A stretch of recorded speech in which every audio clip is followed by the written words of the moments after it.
Кешкі аспан қоюланып, жаңбырдың ұсақ тамшылары терезе әйнегіне бір қалыпты тырсылдап түсіп тұрды. Бөлме ішінде жарық күңгірт, тек ас бөлмесіндегі сағаттың тықылы анық естіледі. Сол дыбыс жүрегімнің дүрсілімен үндесіп тұрғандай, әр тықылы менің ішкі уайымымды көбейте түсті. Бүгін таңертеңнен бері көңілім орнықпай қойды. Қайда барсам да, немен айналыссам да, санамның түкпірінде бір белгісіз мазасыздық тұрды. Тіпті өз-өзіме бүгін бір нәрсе болады деп, нақты себебін білмей болжау жасап қойдым. Асқа да тәбетім болмады. Үстел үстінде суып кеткен шай мен қол тимеген нан тұр. Тек терезе алдына барып көшедегі жарық шамдардың жаңбырдағы сәулесіне қарап тұрдым. Шамдардың айналасында тамшылардың шашырап, қайта жоғалып кетуі менің ойымдағыдай бір сәтке жылтырап, артынша із-түссіз ғайып болады. Сол кезде кенеттен телефон шыр ете қалды. Экранға қарасам белгісіз нөмір. Әдетте мұндай кезде қабылдамай қоя салатынмын, бірақ бүгін бір түрлі сезім мені тұтқаны көтеруге итермеледі. Алло, дедім, даусымда кішкентай діріл барын сезіп. Ар жағынан үнсіздік. Тек ауыр, баяу дем естіледі. Сол сәтте кеудем қысылып, қолым аздап тершіп кетті. Сен мені ұмытып кеттің бе? Деді ар жақтан жұмсақ, таныс дауыс. Дауысым бірден таныдым. Сол дауыс бір кезде менің өмірімнің ең жарықта, ең қараңғы кезеңін жасаған адамдікі. Жүрегім бір сәт тоқтап қалғандай болды. Сен, дедім мен, бірақ ары қарай жалғауға батпадым. Мен қазір сенің үйіңнің жанындамын, деді ол жай ғана. Шықшы. Осы сөздерден кейін айналамдағы бәрі басылып қалғандай болды. Миымда екі дауыс арпалысты. Барма, ол сені ренжітті. Қайтадан сол ауыр жолға түспе.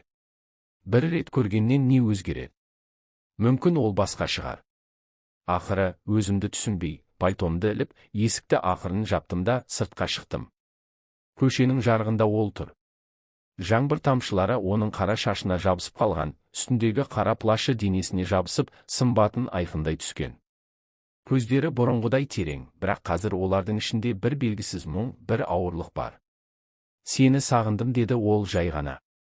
Осы сөзді айтқанда ерні дірілдеп кеткендей болды. Мен үнсіз қалдым. Не айтарымды білмедім. Жүр, сөйлесейік, деді ол, қолын созып. Ол қолымды ұстағанда сол бір таныс жылу бойыма тарады. Қанша жыл өтсе де, оның жанасуы әлі де әсер ететінін түсіндім. Көлігінің есігін ашып, ішке кірдік. Іші жылы, бірақ ауада бір түрлі қысым бар. Ол қозғалтқышты қоспай, мені үнсіз қарап отырды. Біз неге айырылдық, есіңде ме? Деді ол кенет. Есімде, сол кезде оның сатқындығы мені түбегейлі күйреткен. Бірақ қазір сол жараны қайта ашқым келмеді.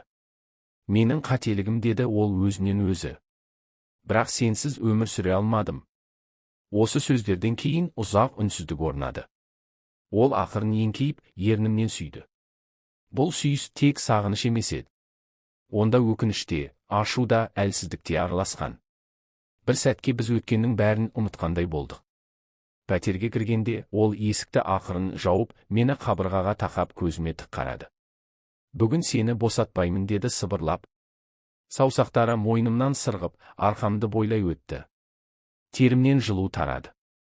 Төсекке жеткенде, біздің арамыздағы барлық кедергі жойылды. Біз үнсіз түсіністікпен, құштарлықпен, бір-бірімізге толық берілдік. Түн жаңбырдың сыбдыры мен жүректердің дүрсіліне толы болды. Таң атқанда ол менің шашымды сипап жатып, сыбырлап айтты. Мен сені қайтарып алам деп ойладым. Бірақ сен бәрібір кетесің, иә. Мен көзімді жұмып, басымды изедім. Бір түн бәрін өзгертпей, дедім ақырын. Ол көзін төмен түсірді. Кетіп бара жатқанда ол соңғы рет. Сен менің ең үлкен қателігімде, ең тәтті естелігімде болдың, деді. Мен бұрылмадым. Артымда тек оның демінің жылысы мен жаңбыр иісі қалды.